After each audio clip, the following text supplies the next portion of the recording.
Hi అండి, welcome to Matangi kitchen. ఈరోజు మన ఛానల్లో గుత్తి వంకాయ మసాలా గ్రేవీ కర్రీని ఎలా తయారు చేయాలో చూద్దాం.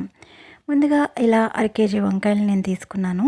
వీటిని శుభ్రం చేసుకున్న తర్వాత ఇలా మధ్యలోకి రెండు వైపులా కూడా 3/4 వరకు ఘాట్లు పెట్టుకుని ఉప్పు వేసిన వాటర్లో వేసుకుని ఉంచుకోవాలి.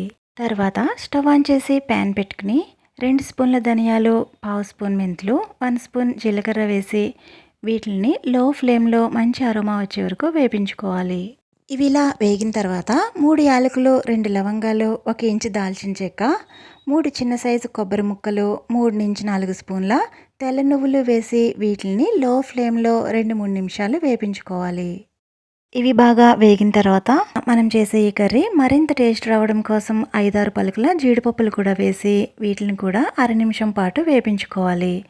ఇలా వేపించుకున్న వీటిని మిక్సీ జార్లో వేసుకుని మెత్తటి పేస్ట్ వలె గ్రైండ్ చేసుకోవాలి. చూస్తున్నారు కదా, ఇలా ఈ విధంగా స్మూత్ టెక్స్చర్ వచ్చేటట్లు గ్రైండ్ చేసుకోవాలి. ఇప్పుడు స్టవ్ ఆన్ చేసి ప్యాన్ పెట్టుకుని అరకప్పు వరకు ఆయిల్ వేసుకుని మనం ముందుగా ఘాట్లు పెట్టి ఉంచుకున్న వంకాయల్ని ఒక్కొక్కటిగా వేసుకోవాలి. ఇలా వేసుకున్న ఈ వంకాయల్ని 2-3 నిమిషాలు మూత పెట్టి లో టు మీడియం ఫ్లేమ్లో మగ్గించుకోవాలి.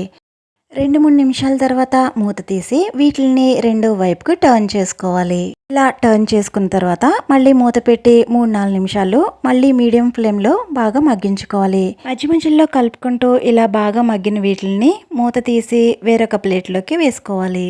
ఇప్పుడు అదే ప్యాన్లో 5-6 స్పూన్ల ఆయిల్ ఉండేటట్టు చూసుకుని 1 స్పూన్ జీలకర్ర, 1 రెబ్బ కరివేపాకు వేసుకుని ఇవి వేగిన తర్వాత 1 పచ్చిమిర్చి వేసుకోవాలి. అలాగే 2 మీడియం సైజు ఉల్లిపాయలని కూడా చిన్న ముక్కలుగా కట్ చేసి వేసుకుని వీటిని మంచి గోల్డెన్ బ్రౌన్ కలర్ వచ్చే వరకు వేపించుకోవాలి.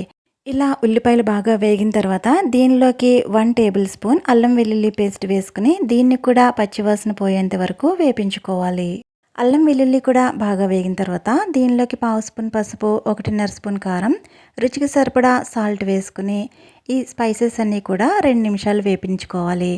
ఇప్పుడు దీనిలోకి మనం ముందుగా గ్రైండ్ చేసి పెట్టుకున్న మసాలా ముద్దను కూడా వేసి దీన్ని కూడా 2-3 నిమిషాలు లో టు మీడియం ఫ్లేమ్లో బాగా ఫ్రై చేసుకోవాలి. మనం ముందుగానే ఈ మసాలాలన్నీ వేపించుకున్నాం కాబట్టి ఇప్పుడు 2-3 నిమిషాలు ఇలా ఆయిల్ పైకి తేలేంత వరకు వేపించుకుంటే సరిపోతుంది. ఇప్పుడు దీనిలోకి 1/2 కప్పు వరకు వాటర్ వేసుకుని దీనిలోకి చిన్న నిమ్మకాయ సైజ్ అంతా చింతపండు నుంచి తీసిన వాటర్ కూడా వేసుకోవాలి. ఇప్పుడు అంతా కూడా ఒకసారి కలుపుకుని మనం ముందుగా వేపించి పెట్టుకున్న వంకాయలను కూడా ఇప్పుడు యాడ్ చేసుకోవాలి. ఈ వంకాయలకి మసాలాలు బాగా పట్టేటట్లు ఒకసారి అంతా కలుపుకొని మూత పెట్టి 5-6 నిమిషాలు లో టు మీడియం ఫ్లేమ్లో మగ్గించుకోవాలి.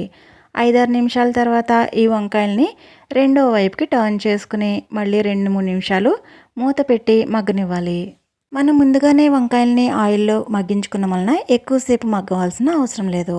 ఇప్పుడు చివరిగా కొత్తిమీర చల్లుకుని సర్వ్ అవుట్ చేసుకోవడమే. మీకు ఈ వీడియో నచ్చితే ప్లీజ్ లైక్ చేయండి. మరో మంచి వీడియోతో మళ్ళీ కలుద్దాం. సబ్స్క్రైబ్ చేసుకోవడం అస్సలు మర్చిపోవద్దు.